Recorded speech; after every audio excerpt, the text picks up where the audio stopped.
Good morning. Welcome to ask spoken English academy. मी आरती बाके एक नवीन video घेऊन तुमच्या समोर आले आहे. मागच्या टेन्सेसच्या सिरीज मध्ये आपण प्रेझेंट परफेक्ट टेन्सचे सगळे व्हिडिओज बघितले होते. आता पुढचा टेन्स आहे past perfect tense. Past perfect tense म्हणजे पूर्ण भूतकाळ. भूतकाळामध्ये क्रिया पूर्ण झाली होती. केलो होतो, आलो होतो, विचारलं होतो, सांगितलं होतं या अर्थाने ह्याचा वापर केला जातो. त्याच्यामध्ये आपल्याला यूज करायचं आहे स्टार्टिंगला सब्जेक्ट मग तो नाउन असेल किंवा प्रोनाउन असेल, एकवचनी असेल, अनेकवचनी असेल, it depends upon the situation and the sentence. क्रियापद वापरायचं आहे आपल्याला. तिसरं रूप त्याच्यासोबत येणार आहे हॅड हे हेल्पिंग वर्ब. आता जेव्हा परफेक्ट टेन्स येणार आहे तेव्हा हेल्पिंग वर्ब म्हणून आपल्याला टू हॅवची रूपं घ्यायचे. पास्ट असल्यामुळे आपण घेतलेला आहे हॅड. हॅड नंतर घेतला आपण क्रियापदाचं तिसरं रूप परफेक्ट जेव्हा असणार आहे तेव्हा आपण वापरतो वर्ब पास्ट पार्टिसिपल. क्रियापदाचं तिसरं रूप. अगेन वाक्याच्या डिमांडनुसार ऑब्जेक्ट किंवा कॉम्प्लिमेंट यूज करायचं आहे. अगेन जेव्हा पास्टचं सेंटेन्स येणार आहे तेव्हा आपल्याला कंपल्सरी टाइम यूज करायचा आहे. झालेली क्रिया आहे. क्रिया कधी झाली हे सांगणं महत्त्वाचे असो. टाइम इथे यूज करायचा आहे पास्ट मध्ये.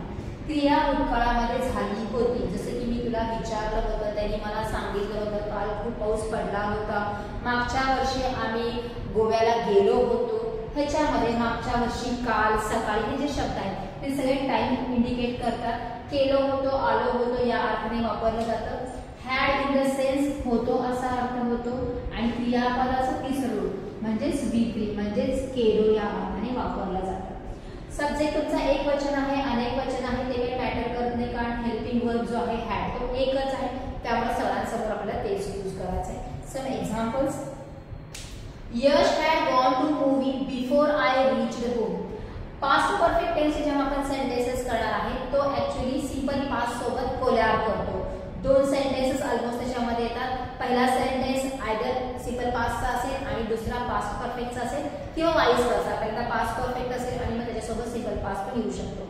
फक्त पास्ट परफेक्टचे सेंटेन्सेस पण होतात, पण त्याला ब्रेक येण्यासाठी किंवा ते वाक्य कंप्लीट होण्यासाठी त्याच्या अर्ध्या सेंटेन्सेस मध्ये सिंपल पास्ट टेन्स सुद्धा डोकावत असतो. जसं की या वाक्यामध्ये बघा, यश हॅड गॉन. आता हॅड हे हेल्पिंग वर्ब आहे. क्रियापदाचे इथे तिसरं रूप वापरलेलं आहे. इथपर्यंत सेंटेन्स बघितलं तर फक्त पास्ट परफेक्टचा आहे. यश मूवीला गेला होता, पण ती कंप्लीट करण्यासाठी आपल्याला टाइम यूज करायचा आहे. So before I reached home. Reached हे काय आहे? V2 आहे, म्हणजे सिंपल पास्ट टेन्सने आलेला आहे. मी घरी पोहोचण्याच्या अगोदर यश चित्रपटाला किंवा मूवीला गेला होता. हे टाइम पण इंडिकेट करतं आणि सिंपल पास्ट सुद्धा इंडिकेट करतं. कधी? तर मी घरी पोहोचायच्या अगोदर या अर्थाने. Isha had ordered only 2 soups but we were 4 last night. Had ordered. ईशाने फक्त 2 सूप ऑर्डर केले होते. But we were 4. We were. आता बीच आहे दुसरं रूप आहे was were. अगेन हे काय आहे? सिंपल पास्ट टेन्स आहे. कधी? Last night. काल रात्री ईशाने फक्त 2 सूप ऑर्डर केले पण आम्ही 4 होतो. 4 होतो म्हणजे 4 जण होतो. 4 जणच होतो तरी सुद्धा तिने फक्त 2 सूपची ऑर्डर केली होती. Tailor had suggested me a new design last time. Had suggested. टेलरनी मागच्या वेळेस मला नवीन डिझाइन सुचवलं होतं. Sir had told the important questions before final exam.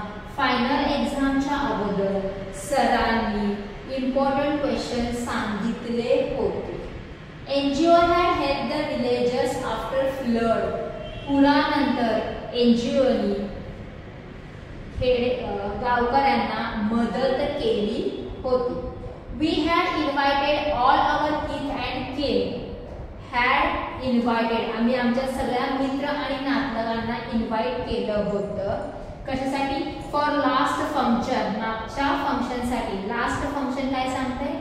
भूतकाळ सांगतोय. But few attended. पण थोडेच अटेंड केले किंवा आले. अगेन सिंपल पास्ट टेन्स त्याच्यासोबत आलेला आहे. I had called you yesterday even I was too busy. Had called. मी तुला काल कॉल केले होते जरी मी खूप बिझी होते. अगेन वॉज हे काय आहे? बीचं दुसरं रूप आहे. म्हणजे 2 सेंटेन्सेस मध्ये सिंपल पास्ट टेन्स आणि पास्ट परफेक्ट आलेला आहे. काही सेंटेन्सेस मध्ये आपण फक्त पास्ट परफेक्टचेच केले. दोन्हीही तुम्ही सेंटेन्सेस चेक करा. क्रिया भूतकाळामध्ये एका पर्टिक्युलर टाइमला झालेली आहे, ज्याच्यामध्ये आपल्याला हॅड सोबत क्रियापदाचं चित्रून घ्यायचं आहे. अर्धच वाक्य वाटत असेल तर तुम्ही त्याला काय करू शकता, सिंपल पास्ट टेन्सचं सेंटेन्स जोडू शकता. ऑलमोस्ट जोडूनच येता, नाही तरी सुद्धा सेंटेन्सेस बरोबरच आहेत. फक्त ह्याच्यामध्ये तुम्हाला टाइम सांगावा लागणार की ती क्रिया तुम्ही कधी केली होती. जसं की मी तुला काल कॉल केले होते, त्यांनी मला मागच्या वेळेस विचारलं होतं, आम्ही 10 वर्षापूर्वी पुण्याला शिफ्ट झालो होतो, मोलकरणीने सकाळी सगळी भांडी घासली होती. त्याच्यामध्ये सकाळी, मागच्या वर्षी, 10 वर्षापूर्वी, काल हे सगळे काय करतात, टाइम इंडिकेट करतात आणि ते कंपल्सरी आपल्याला यूज करायचंच आहे. V3 यूज करणं गरजेचं आहे. जसं गोचं गॉन वापरलेलं आहे, ऑर्डरचं ऑर्डर्ड वापरलेलं आहे, सजेस्टचं सजेस्टेड आहे, टेलचं टोल्ड आहे, हेल्पचं हेल्प, इन्व्हाइटेड, कॉलचं झालेलं आहे कॉल्ड. पण तो कुणासोबत आलेला आहे, हॅड या हेल्पिंग वर्ब सोबत आलेला. जर हॅड जर नसलं असतं तर तो झाला असता सिंपल पास्ट टेन्स. जर इथे V2 आला असता तर बाकी सगळे V2 मध्ये बोलले असते, फक्त गॉनचा सेंटेन्स V2 मध्ये आला नसता आणि that is a third form of the verb. मग तो सेंटेन्स चुकीचा झाला असता. म्हणजे तुम्ही जो हेल्पिंग वर्ब वापरता आणि त्याच्यासोबत जो वापरणारा क्रियापदाचा फॉर्म आहे तो सेंटेन्स कोणत्या टेन्स मध्ये आहे, हे दोनच गोष्टी काय करणार आहेत, तुम्हाला सांगणार आहे. Yes, I am this and this tense. त्याच्यासाठी आपल्याला स्ट्रक्चर माहिती असणं गरजेचं आहे. So this is the structure of past perfect tense. Again तुम्ही दररोज बोलत असताना पास्ट परफेक्ट टेन्सचे कोणते सेंटेन्सेस वापरता, किंवा ऐकता, किंवा बोलता, किंवा वाचता, त्याची लिस्ट करा आणि त्याचा वापर तुम्ही बोलण्यामध्ये करायचा आहे. So this is for today. पाहिजे असेल तर स्क्रीनशॉट काढून घ्या किंवा पॉज करत करत करत तुम्ही सेंटेन्सेस लिहू शकता आणि तुमचे स्वतःचे सेंटेन्सेस करू शकता. So this is for today. Thank you.